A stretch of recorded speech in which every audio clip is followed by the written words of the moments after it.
NFL season almost over. We know there can unfortunately only be one champ, and the same goes for fantasy football. It means a lot of times you're left with some disappointment. Some players did not help you win this season.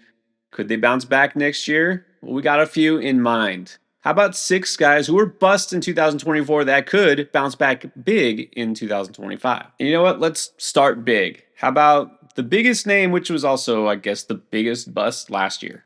Yes, this almost feels too easy to say Christian McCaffrey is going to be a guy who busted in 2024 but will bounce back in 2025. But you know there are going to be people who are going to say the words, I will never draft Christian McCaffrey again.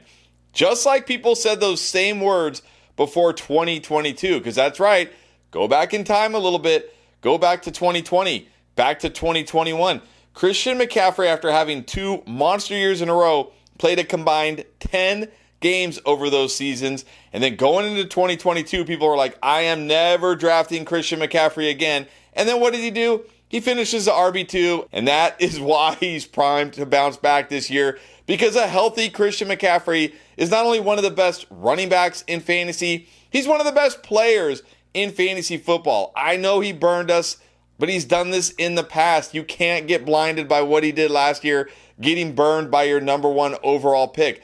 Christian McCaffrey is the exact perfect kind of bounce back guy, because it's not like he's dust, right? It's not like you look at McCaffrey last year and it's like, oh man, he's lost a step, or the 49ers offense, oh, it's terrible. No, he just wasn't healthy. He just wasn't healthy all year, but all indications are he's going to be good to go. They did say, had they made the playoffs, he would have been ready for the playoffs. Got to feel he's going to be ready for 2025.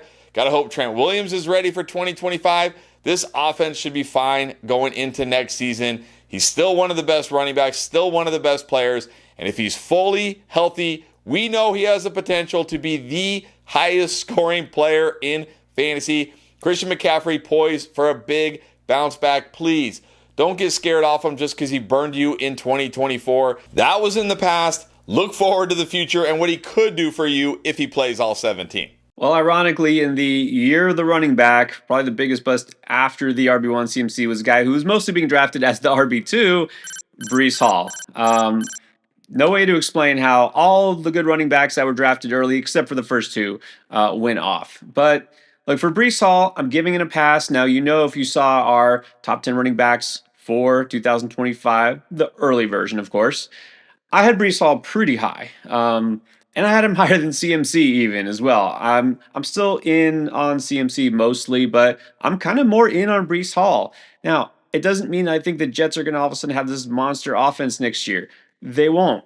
But I'm giving Breece a pass because I think mostly what happened this year was not his fault, except for maybe the fumbles. I actually just noticed this when I was digging into the stats here. I was kind of shocked. He had as many fumbles as touchdowns this year. Did you know that? He had 5 of each. I don't think he'll repeat that, but besides that, look, he was still a dynamic runner. He was top 15 in explosive run rate. He was pretty good when healthy and giving opportunities, and that's the key. He just was taken out of games by his own team, his own coaching staff, or actually, I should say, by his own quarterback. Let's just face it. He was basically the coach.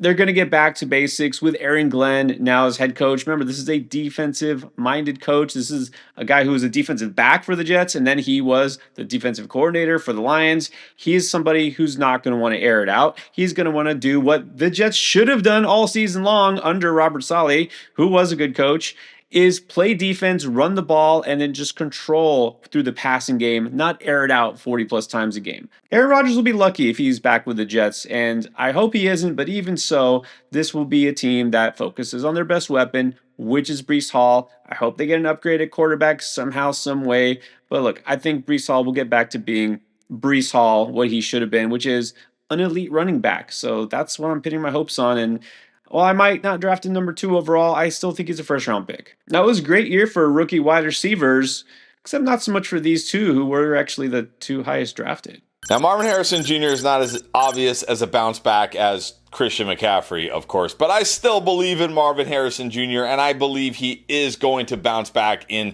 2025. I believe in the talent of this guy, and I believe in the situation for him. And it was not a great year, like you said, for him, even though we saw other, rookie wide receivers like Malik Neighbors, Brian Thomas, Lab McConkey. Those guys were great. And then Marvin Harrison, who's supposed to be a generational talent, was just kind of okay. But I don't think it's really all Marvin Harrison's fault. You look at it earlier in the year, they really just used him as a down-the-field vertical threat. They pretty much just said, hey, line up on the outside and run a bunch of deep routes, and every now and then we'll chuck it down to you, or you'll get open and we'll chuck it down to you. And that's fine, but that's not really going to be what, allows a rookie wide receiver to do what the other rookie wide receivers did, where they're used in different ways. But we saw that down the stretch.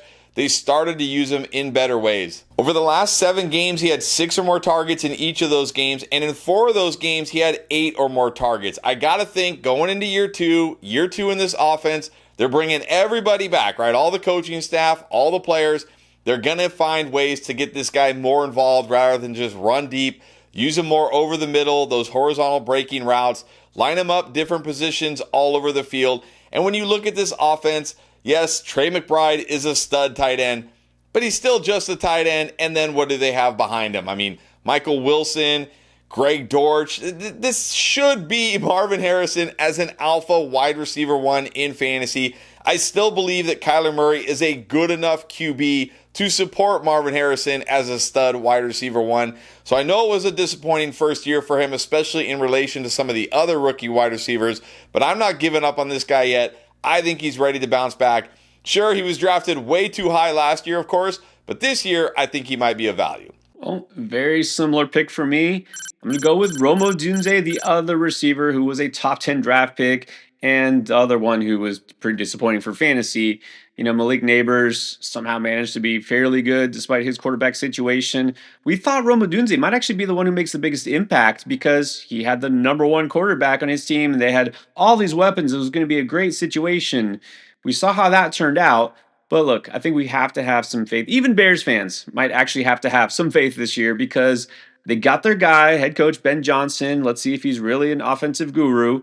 But here's the other thing. Besides the obvious, okay, rookie year, he's learning. He'll take a step forward in his second season. Caleb will take a step forward in his second season. Yeah, the new coach, new system. But look at the roster. Ben Johnson is known to do wonders with slot receivers like Amon-Ra St. Brown, and he even said that basically flat out in his first press conference. So who's going to be the main slot guy for the Bears this year? It might not be Keenan Allen because he's a free agent. He is not a Bear technically as of this moment, and there's no telling whether they're going to bring in somebody relevant, significant to take that spot. It might be Odunze playing more in the slot. He was actually pretty close, not too far off of Keenan in terms of slot rate last year, and also not that far off in terms of effectiveness. Last year, Keenan Allen had a 13.4% win rate and the slot, and Odunze was 12.8%, but Rome actually had more yards per route run coming out of the slot. So with all of those, pretty obvious things that this offense will be better, I really think it actually will be better. If nothing else, we should have the same head coach all year and same offensive coordinator. All these things improve and Rome gets a bigger target share, especially running out of the slot more. I could see a big leap forward. I mean, I don't think talent was ever the issue here. This was just a broken team on offense through most of last season. Let's see how quickly it gets fixed, and I'm definitely willing to take a chance. All right, and I'm not sure if I'm reading this right. This is a guy you were completely out on last year, and I don't think you regretted it too much. Is Sam Laporta, are you back in on him this year? I am back in on Sam Laporta. I think this year he's going to bounce back. Now, I don't know if he's going to bounce back to tight end 1 overall Sam Laporta this year, but he doesn't have to bounce back to tight end 1 overall Sam Laporta this year because he's not going to be drafted as the overall tight end 1. I'm not even sure if he'll be drafted as a top 5 tight end, honestly, and that's why I think he's going to bounce back. Not only that, when you look at it last year, yes, he had 30 less targets than he did as a rookie. That is a massive difference. But he actually had a higher yards per reception, and he only had 2 less total touchdowns. So it wasn't like, he scored significantly less or was a worse player. He just got targeted less. Now you look at it, you talked about it, Ben Johnson gone. We're going to see a different offense here. I think we're going to see more Sam Laporta. But even if we don't, even if we saw what we saw down the stretch, that will be good enough. Because you look at it over the last 7 games, he had 6 or more targets in all of those games. Also, he finished as a top 10 tight end in 6 of the last 7 games. So actually, he was good down the stretch. And if he gives you that kind of production next year, you're going to be very happy with Sam Laporta because, again, you're not going to waste a third round pick on this guy. You're going to get him in like round 6, round 7, kind of where we saw guys like, I don't know who went there last year, like maybe the Mark Andrewses, the Evan Ingrams, the George Kittles. He's going to go in that range this year, which now means you get that kind of production. You're going to be happy with it instead of upset with it. So I do think we're going to see Sam Laporta bounce back closer to what we saw in year one. I'm not saying he's going to get all the way back to that, but closer to that, and he's going to actually pay off the ADP where you draft him. So I guess not quite a bounce back to that level, but a bounce back enough based on where he will be drafted. Well, last year during draft season, we were both pretty much out on CJ Stroud. I mean, no, look, he was great as a rookie. There's no denying that, but it was just way too much hype. He was going way too soon for a quarterback who just doesn't have rushing upside. And you know what? I don't think it was a mistake to pass on him. And he was getting dropped just flat out in the middle of the fantasy season by a lot of fantasy owners that were just frustrated, waiting for those big numbers, and they just did not come. Now, there are several reasons for that. I won't get too deep, but let's just say, first of all, we knew that a 1% interception rate as a rookie was unsustainable. Yeah, the regression hit. He went from going to 23.5 touchdown interception rate as a rookie to 20 touchdowns and 12 interceptions. So more than doubled with his turnovers. And just the big games weren't there either. The big numbers, the 300 plus yard games. And he needs that volume because, again, this is not a guy who's going to get those QB sneaks at the goal line. And the other thing is Joe Mixon being there definitely hurt his numbers because they didn't have to just rely on the passing game anymore. But here's another interesting thing that just happened after the offseason began. Offensive coordinator Bobby Slowick is out, which is really fascinating because after Stroud's rookie year, he was getting hype as a head coaching candidate because of the work that he did. And all of a sudden, he's jobless. So something is going on here. There was a disconnect somehow. Obviously, Stroud and Slowick maybe didn't see eye to eye. I don't know what it was, but it doesn't matter. He's out. There'll be now probably more autonomy for Stroud going into his third season. He'll start to make his own calls. He's more comfortable in this offense. And that completion percentage, which, believe it or not, last year, 63.2% completion rate was lower than guys like Aiden O'Connell and Deshaun Watson. That's right. I'm talking about CJ Stroud here.